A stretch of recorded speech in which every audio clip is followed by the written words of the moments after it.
Nesses tempos de epidemia de obesidade, dos países batendo uns percentuais altos, como 70% da população obesa ou com sobrepeso, é muito comum que cada vez mais pessoas recorram à cirurgia bariátrica. Há algum tempo atrás, há um bom tempo atrás, isso quando eu estava na faculdade ainda, não era comum que o paciente procurasse o médico querendo fazer uma cirurgia bariátrica. E sim, o médico encaminhava o paciente. Então, normalmente o que a gente tinha era aquele paciente obeso mórbido mesmo, pacientes com IMC muito alto, pacientes de 180, 200 quilos, que acabavam perdendo a capacidade de mobilidade mesmo, ou pacientes obesos com complicações muito severas da obesidade, e normalmente era assim, era um paciente que ou ele faria a cirurgia bariátrica, ou ele morreria em pouco tempo. Então, seria mesmo indicada a bariátrica como medida extrema, como última medida na tentativa de que esse paciente, após diversas falhas em tentativa de emagrecer, e isso eu não estou falando só em termos de fazer uma dieta ou outra, não. É aquele paciente que após múltiplos tratamentos, e não dietas da moda, isso não influencia, ele continuou comendo e continuou engordando, e chegou a um ponto em que ele corria risco de morrer por causa da obesidade. Esse era o paciente que faria bariátrica.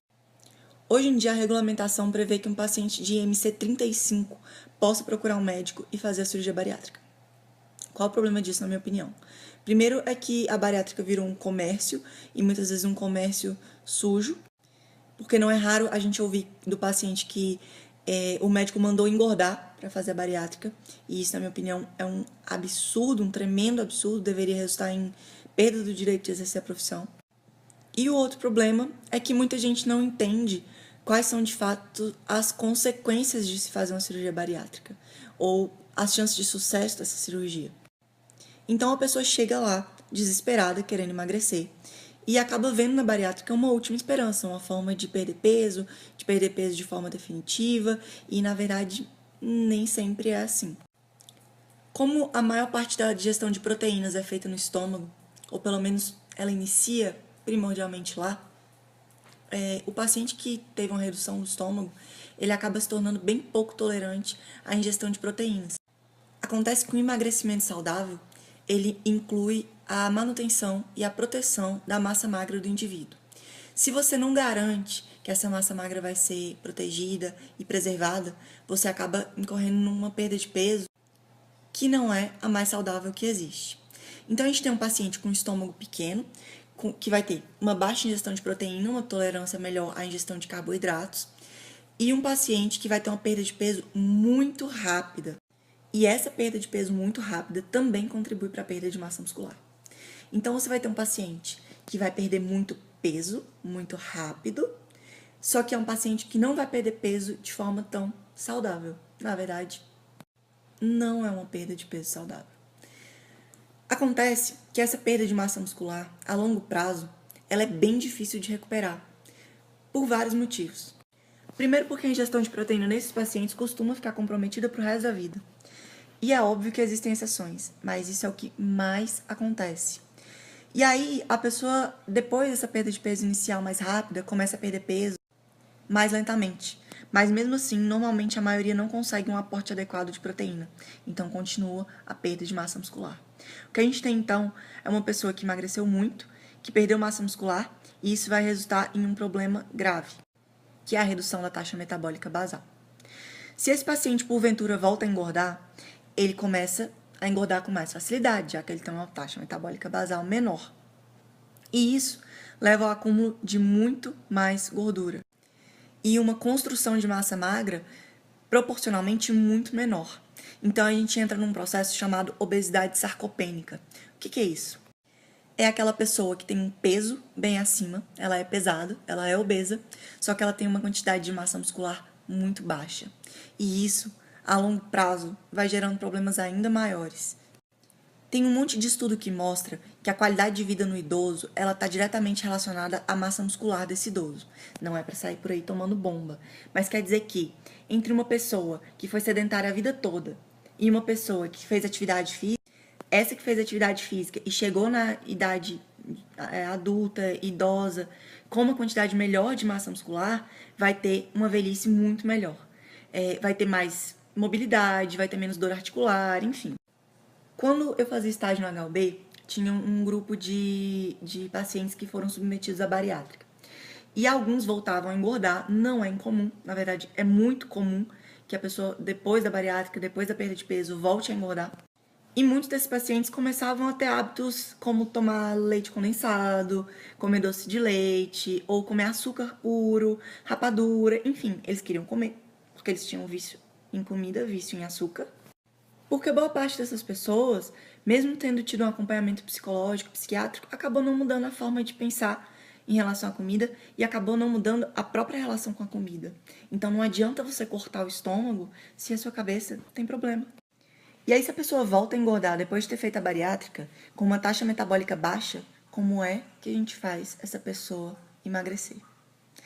Quem já conseguiu emagrecer depois de ter feito a bariátrica e engordado, sabe que não é fácil. E sabe também que aí sim a pessoa vai ter que mudar a forma de pensar. Eu tenho uma amiga que ela fez bariátrica e depois da bariátrica ela voltou a engordar. E aí ela só emagreceu quando ela mudou a forma de pensar. A forma como ela se relaciona com a comida. Só que essa mudança que ela fez depois da bariátrica podia perfeitamente ter sido feita antes da bariátrica e ela teria emagrecido da mesma forma. Então, por favor, vocês que acham que a bariátrica é um milagre que falta na vida de vocês, pensem duas vezes, porque não basta cortar o estômago. Vocês podem cortar, mas se não mudar a cabeça, não vai adiantar. Vou repetir. Existem casos de indicação, existem casos de sucesso, mas não saiam por aí achando que é um procedimento simples, que não vai ter impacto na qualidade de vida de vocês e que vai ser a solução de todos os problemas. Imagine vocês um paciente de 65 anos, com 200 quilos, e que está acamado porque não consegue mais se movimentar.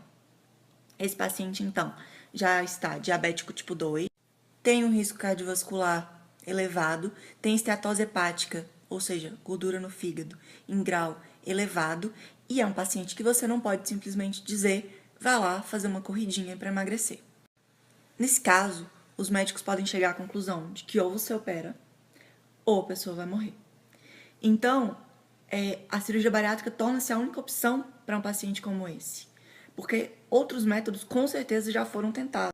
Acontece que chegar nesse nível de ter como última esperança de emagrecimento a bariátrica é muito triste e exige um longo caminho até chegar lá. O problema é que as pessoas querem ter engordado durante anos e emagrecer em meses. Elas querem ter uma vida inteira de hábitos horríveis e aí, de repente, em um mês, a pessoa vira musa fitness. E aí, se ela não vira, ela entra num estado de frustração e acaba abandonando todo o processo de tratamento e de mudança de hábito. Emagrecer não é um processo rápido, fácil. Ele é simples, porque todo mundo já sabe o que tem que fazer. Só que as pessoas querem um milagre, querem uma receita mágica, querem uma dieta da moda, e não é por aí. Na verdade, o caminho é exatamente o oposto disso. O caminho é procurar o equilíbrio, moderação, é fugir desse monte de terrorismo alimentar, desse monte de modinha, de, seitas, desse monte de besteira sobre alimentação que é divulgada sem o menor escrúpulo. Mas sabe por que tem tanta coisa sobre alimentação sendo divulgada assim? Porque as pessoas estão obesas e desesperadas. E é muito mais fácil você vender uma ideia para quem está desesperado do que para quem está lá magro, em paz com a comida, tranquilo, sem problemas, né? Então parem com essa história de querer correr atrás de um milagre, de querer uma solução muito rápida para a obesidade, porque o caminho não é esse. As coisas não são assim. Coloque para você objetivos mais fáceis de serem atingidos, sabe? Vai mudando aos pouquinhos. Essa semana você tira o açúcar que você coloca no café. Na semana que vem você para de tomar refrigerante. Vai aos poucos, vai perdendo peso aos poucos, 1 quilinho por semana. O mais importante é você conseguir manter essas mudanças positivas, fazer essas mudanças positivas hábitos positivos. Assim como você criou hábitos ruins algum dia, você pode criar hábitos bons. O importante é você não desistir. O psicólogo não vai resolver seu problema da obesidade, o nutricionista não vai resolver seu problema da obesidade, e o médico não vai resolver seu problema da obesidade, se você não ajudar esses profissionais a resolverem seu problema. Porque a maior parte do trabalho está com você. Era isso que eu tinha pra falar. Eu espero que vocês tenham entendido um pouco melhor. E eu espero que vocês coloquem a mão na consciência aí e pensem 20 mil vezes antes de correr pra mesa de cirurgia pra tentar emagrecer. Um beijo, fiquem com Deus. Tchau!